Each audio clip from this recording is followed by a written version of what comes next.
अस्सलाम वालेकुम स्टूडेंट। अभी हम पढ़ेंगे Avogadro's law from kinetic equation of the ideal gas. अच्छा, पहले हम थोड़ा सा एवोगैड्रो लॉ के बारे में मैं आपको बताना चाहता हूँ कि एवोगैड्रो लॉ क्या है। देखें, एवोगैड्रोस लॉ हमने इसी चैप्टर के अंदर पढ़ के आया है। The volume of given mass of a gas is directly proportional to number of the moles. कब? जब हम प्रेशर और टेम्परेचर को क्या कर देते हैं, कांस्टेंट कर देते हैं।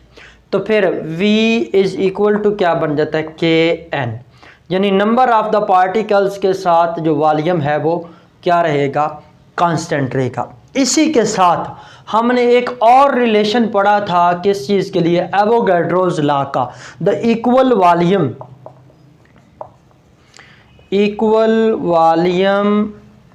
Of all gases contain equal number of particles at STP कह लें, या हमने ये कहा था at constant temperature and pressure. Basically जो एवोगैड्रोस लॉ है ये क्या बताता है कि अगर हमारे पास गैसेस का वॉल्यूम भी सेम हो, टेम्परेचर ये जो इक्वल वॉल्यूम उसी वक्त होगा जब गैसेस के अंदर नंबर ऑफ पार्टिकल्स सेम होंगे। लेट्स सपोज मेरे पास ये एक कंटेनर है, इसके अंदर मैंने एक गैस फिल की है। ये मेरे पास जो भी कंटेनर मैंने लिया है इसके अंदर जो गैस 1 है। इसी तरह ये दूसरा कंटेनर है, इसके अंदर गैस 2 है।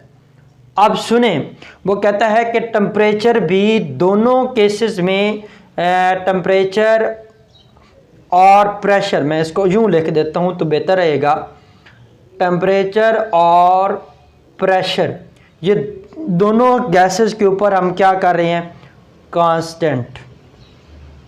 तो अगर मैंने इन दोनों को ये कहा कि ये वॉल्यूम भी इनका क्या है, कांस्टेंट है, यानी क्या है, बराबर है, तो अब आपने ये देखना है कि जो वॉल्यूम है ये भी इक्वल है, यानी दोनों कंटेनर के ऊपर जो टेम्परेचर है वो सेम है। इस कंटेनर पे भी टेम्परेचर सेम है, इस कंटेनर पे भी टेम्परेचर सेम है, इस कंटेनर पे भी प्रेशर सेम है, इस कंटेनर पे भी प्रेशर, दोनों पे सेम हम टेम्परेचर और प्रेशर अप्लाई कर रहे हैं। तो देन मैंने कहा, या हम ये कहते हैं कि जो दोनों गैसेस का, जो दोनों कंटेनर्स का वॉल्यूम है वो भी क्या है, इक्वल है, कांस्टेंट है। तो फिर ये क्यों कांस्टेंट है, इसका मतलब यह है कि अगर वॉल्यूम सेम है तो इसका मतलब क्या है कि इनमें नंबर ऑफ पार्टिकल्स क्या होने चाहिए, सेम होने चाहिए। तो यही तो हमारा एवोगैड्रोस लॉ कहता है, equal volume of all gases contain equal number of the particles at standard temperature and pressure, या at given temperature and pressure. तो फिर उनके नंबर ऑफ पार्टिकल्स क्या होंगे, सेम होंगे। अब हमने क्या करना है कि वो देखना है कि पार्टिकल्स सेम हैं या नहीं है, और ये हमने ड्राइव किससे करना है, kinetic equation for the ideal gas. इसी तरह मेरे पास कोई गैसेस मेरे पास जो इक्वेशन है आइडियल गैस इक्वेशन, ये काइनेटिक इक्वेशन क्या है, 1/3mNc²। अब मेरे पास दो गैसेस हैं, एक गैस मैं ले लेता हूँ 1 फॉर गैस 1, या इसके लिए मेरे पास ये, अगर मैं इक्वेशन देखें, प्रेशर और टेम्परेचर और वॉल्यूम को हमने क्या रखा है, कांस्टेंट। तो फिर क्या बनेगा, PV, ये इक्वेशन क्या बनेगी, 1/3 M1N1C1²। और इसी तरह यहाँ पे फॉर गैस भी लिख लेते हैं, फॉर गैस 2। तो ये क्या बन जाएगा, PV is equal to 1/3 M2N2C2²। ये हमारे पास रिलेशन आ गया। अब देखने वाली बात यह है कि जब दोनों गैसेस का प्रेशर और वॉल्यूम और टेम्परेचर सेम है, तो इन दोनों गैसेस को हम इक्वेट कर दें, यानी इन दोनों रिलेशंस को हम इक्वेट करते हैं, तो हम कैसे लिख सकते हैं 1/3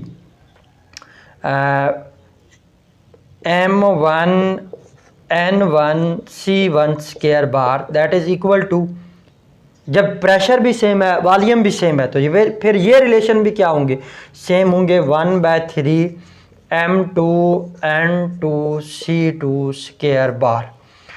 यहाँ से जो चीज़ ये कट रही है इसको काट दें, 1 m1 n1 c1 square bar is equal to m2 n2 c2 square bar. ये मेरे पास कोई इक्वेशन मैं लिख देता हूँ ए आ गई।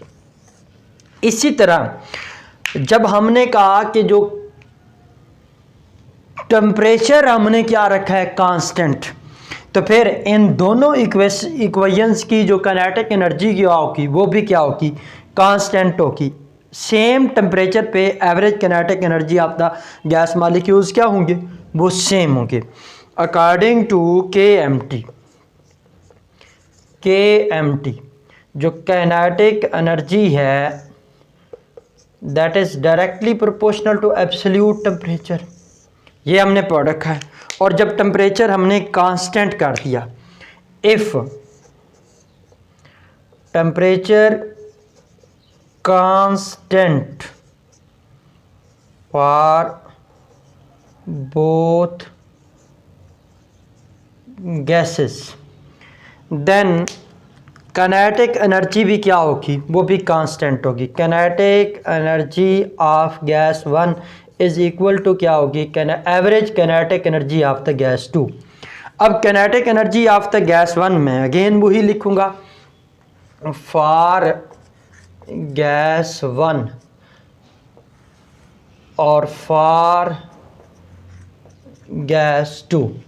काइनेटिक एनर्जी इसकी क्या लिखी जाएगी, और 1 गैस के लिए 1/2 m c square bar m1 c1 square बार, और इसकी काइनेटिक एनर्जी को क्या लिखा जाएगा, 2 को 1/2 m2 c2 स्क्वायर बार। अब जब टेम्परेचर कांस्टेंट है दोनों गैसेस में, तो फिर इनकी काइनेटिक एनर्जीज क्या होंगी, सेम होंगी। उनको भी हम इक्वलाइज कर देंगे तो क्या बन जाएगा, 1/2 m1 c1 square bar that is equal to 1/2 m2 c2 square bar. यहाँ से ये कैंसिल हो जाएगा, फिर हमारे पास जो रिज़ल्ट आ जाएगा वो क्या बन जाएगा, c1 square bar that is equal to m2 c2 square bar. ये मेरे पास कोई इक्वेशन जो बन रही है वो b बन रही है। अब मैं डिवाइड कर देता हूँ इक्वेशन a को by 2, dividing equation a by 2 by dividing equation a by b, तो क्या बनेगा, m1 n1 c1 square bar that is equal to m2 n2 c2 square bar. नीचे क्या आ जाएगा, m1 c1 स्क्वायर बार, और ये क्या बन जाएगा, m2 c2 स्क्वायर बार।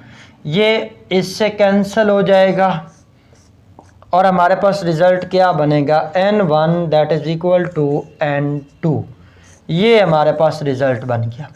इसका मतलब क्या है, हमारे पास जो एवोगैड्रोस लॉ था ये यही तो बता रहा था कि जो वॉल्यूम है इक्वल वॉल्यूम, हमने कह दिया था ना कि जो वॉल्यूम है वो कांस्टेंट है, इक्वल है दोनों गैसेस का, फिर टेम्परेचर और प्रेशर भी कांस्टेंट है।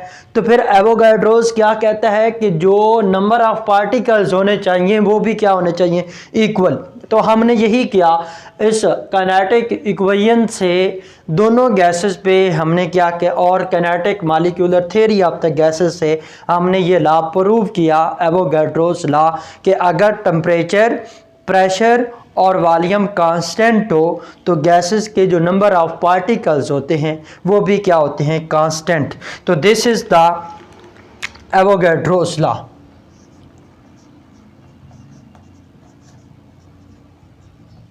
Avogadro's law, Avogadro's law student यही हमें बताता है कि अगर हमारे पास दोनों गैसेस का वॉल्यूम जो है वो इक्वल हो, दोनों गैसेस का वॉल्यूम इक्वल हो under given conditions, then their number of the particles of both gases will always same.